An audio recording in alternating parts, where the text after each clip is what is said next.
categories ka para mag-come up with the final list? Like, list ng mga songs na gusto kong kantahin na talaga. List ng songs na bagay sa boses ko. List ng songs, may mga ganun ka para ma-narrow down. Ang pinakaginawa kong pag-narrow down sa kanya, so the first one is, the first segment, we call it the Welcome to my Videoke World. So sa Welcome to my Videoke World, ito talaga yung masasabi kong kinakanta ko talaga sa videoke, na hindi pwedeng wala siya dyan. So nandiyan yung mga paborito ko, nandiyan sila Gary V, nandiyan sila Martin, sila Ogie, Joey Albert, Ella May, di ba? Tapos yung next, it's the Jam with Ice and / by request. So sa by request, ito yung fan favorites. So what we do, like with the past videoke hits, may QR code sila that they will scan, the audience will scan, and on the day of the show, magbobotohan sila kung ano yung pinakamataas na 3 kanta, kakantahin namin on the spot. And then, doon din pumasok yung videoke relay, ganyan.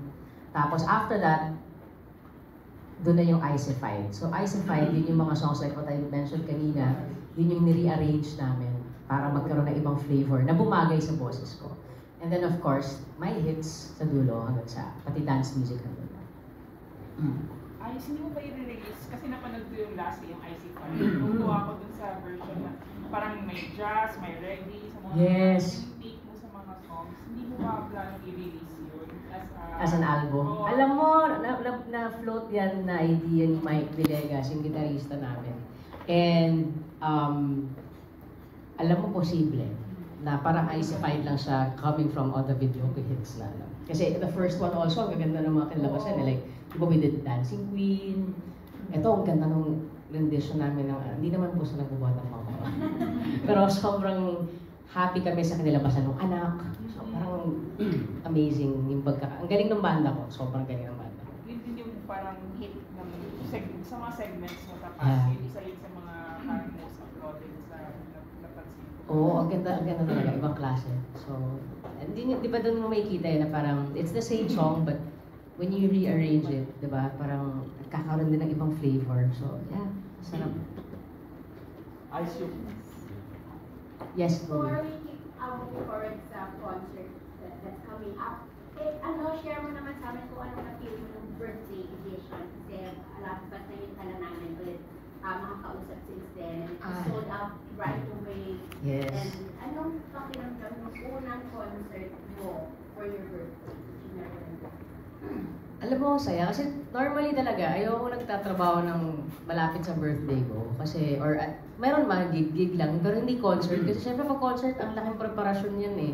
Kahit pa sabihin mo na music museum is a very small venue compared to the big ones. But still, para sa akin, as an artist, wala sa laki yan eh. It's still, I have to give my 10,000% all the time. So, kaya ayoko nagpa-birthday concert. Kasi syempre, per birthday ko, gusto ko enjoyin. Gusto ko mag-video kay to death. Pareho lang naman ang ginagawa ko on stage actually. Parang pinagbago. Pero ayoko yung, di ba, yung pressure na, at the same time, yung hindi ko pwedeng gawin to kasi mawawalan ako ng boses. Di ba, may mga ganun kailangang iwasan eh. Pero, finally, nung ginawa nga namin yung last night, sobrang saya. Kasi parang ang daming naki-birthday sa akin. Alam mo yun. Tapos, nakakatawa kasi talagang ang bilis niyang naubos yung tickets. Sobrang nagulat din kami na, siguro parang, birthday gift natin kay Ice to, alam mo yun. Tapos, iba yung energy nung night na yun. Talagang, again, hindi ko na naman naramdaman na 3 oras na pala. Alam mo yun? Oo, so talagang sobrang saya lang namin yung ginagawa namin. Kasi nga, binigyan na ako ng asawa ko finally ng motor. Wow! Diba? Sabi ko nga sa kanya, alam mo love, ikaw lang talaga yung nagpatotoo ng pangarap ko. Kasi bata pa lang ako pangarap ko. So, ha? Diyan sa bahay. Opisina, bahay. Opisina, bahay. So, unang gabi nahulog pa. Di ba? Nung birthday ko mismo dito. So, ito mga barkada ko, hayop yung mga yun eh. So, binibidyohan nila ako. Kasi syempre, promise ko sa asawa ko, promise love, kahit dyan lang ako sa bahay, kahit sa opisina, naka-full gear ako. So, tipong, ang tagal ko magbihis, di ba? Init na ako, 2 blocks away lang naman yung bahay namin. Yung tipo siguro pagkatas ko nag-BS, kung naglakad ako, nakauwi na ako. Yung ganun siya. So finally, pag ano ko, ina-atras ko yung motor, eh syempre di ba bilang maikli yung mga paa ko dahil tanda. Pag atras kong ganon, siguro bumaba yung floor ng konti, wala akong natapakan. Diyan ako. Oo, sa harapan ni Lisa. Oo, diba? So hindi siya makareact kasi siya yung nagbigay ng motor eh. Diba? Magkano? Ha? Magkano yung motor? Ay, hindi ko alam. Hindi ko na. Nakakas kasi. Hindi pa. Hindi ko kaya pa. Oh, pero ano, nakaisa pa. Nag-start na ako mag-training dyan sa may Rizal kay Sam Tamayo. So, pag sabi ko nga, pagkapalakas muna ako ng loob, pag medyo confident na ako, tsaka ako pupunta sa kabilang kanto. Parang bike lang. Ay, wala ka bang na-encounter na pressure yung tulad sa kantang You're Still the One this time? Ah, wala. Kaya iba yung saya ko sa concert na ito eh.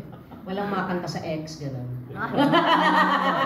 Tatanong ko, kung meron ka bang mga songs na iiwasan or hindi mo makakanta kasi sobrang sakit sa... Ah, wala.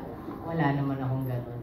Hindi ko lang naman gustong kantahin yung kasi kanta nga ni Lisa dati. Team song nila ng jowa niya dati. Still the one, hindi naman ako yan. Pero, Dancer ba yan? Dancer ba yan? Peter! Pero ay saan ang pinakamahirap sa'yo kantahin ng audience?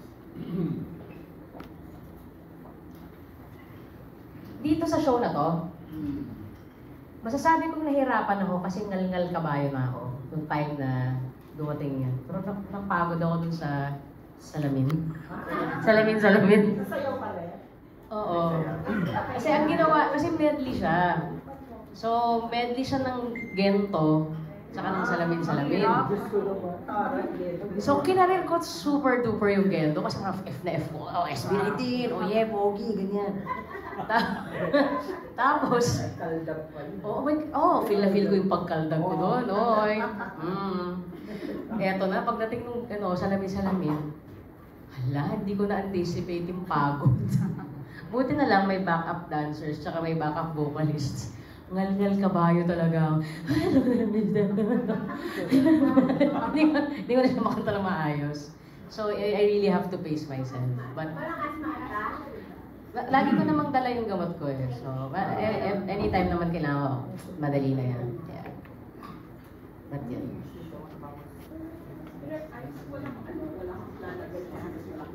Sobrang beautiful. Nakakatuwa sila. Ibang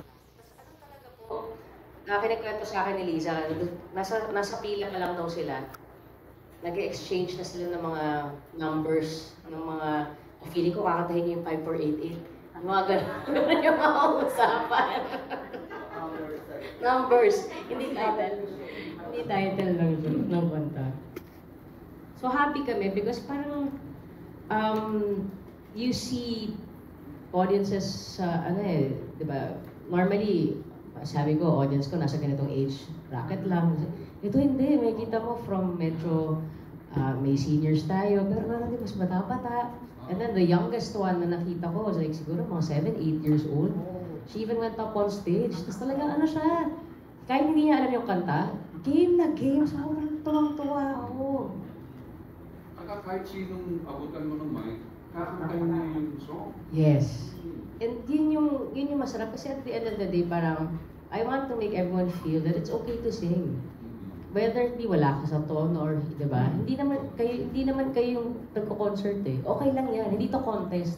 Party to, enjoy natin. Kasi parang there's something about singing for me that's very therapeutic. Di ba? Parang, and I want that to share with everyone. So, yeah. At yun ang joy ng concert, that you have struck that formula. Thank you po. Yay! Ngiting-ngiti yung nasa likod. Great child niya. Nakakatuwa lang kasi po itong video ko hits. Nagsimula ito na 2016? 2016, parang basta early on pa.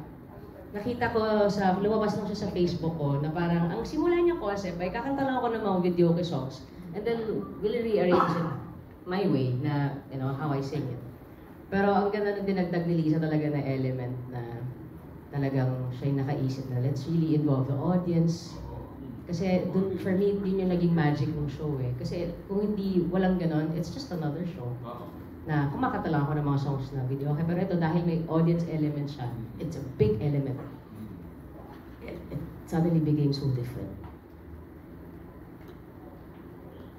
Pero I should sa mga 100 songs ba yun?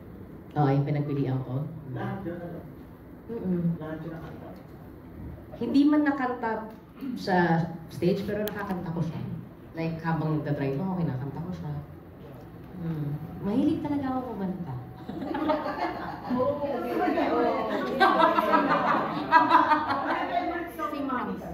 Saan? Sabi, na kinakanta. Ang favorite song talaga ng mama ko, mahilig sa bread yan eh. Favorite niya yung ano, Everything I Do. Yun ang favorite niya. Everything I Do. So ilan na ang songs ngayon na super? Well, Tinago niya sa akin yung mga, kasi may limit siya hanggang 24 lang. 25. 25. Sabi niya, na-achieve ko 25. Ang daming medley. So, inabot pa rin ang pang-take. Hindi na sa medley. Oo, kasi may isa akong medley, like, yung Ay Segura medley, parang mga 6 na. 6 na kanta. Tapos yung isa doon, 5, 4. So, parang mga 40 plus songs. 50. Kung talagang iisa-isahin mo yung songs na hindi siya as a medley. Yeah. Opo, gano'n na nga po. 40 to 50. Mga 40 pa. Pero enjoy lang. Oo. Tapos saka may pa-zumba pa kasi kami sa dulo. So, yung mga titas, talagang, enjoy. Enjoy. Tsaka direction talaga namin, ni Liza yun sa choreographer namin. Kasi may dance part talaga yung dulo eh. Na parang, hindi siya dapat complicated songs. Kasi talagang, our peg is Zumba. So, yun. Yung mga hirap, yung nahihiya kumanta, tapos wala namang boses talaga. Ano yung suggest? Pero gusto pa rin mag-video. Ano yung suggest mo na kanta?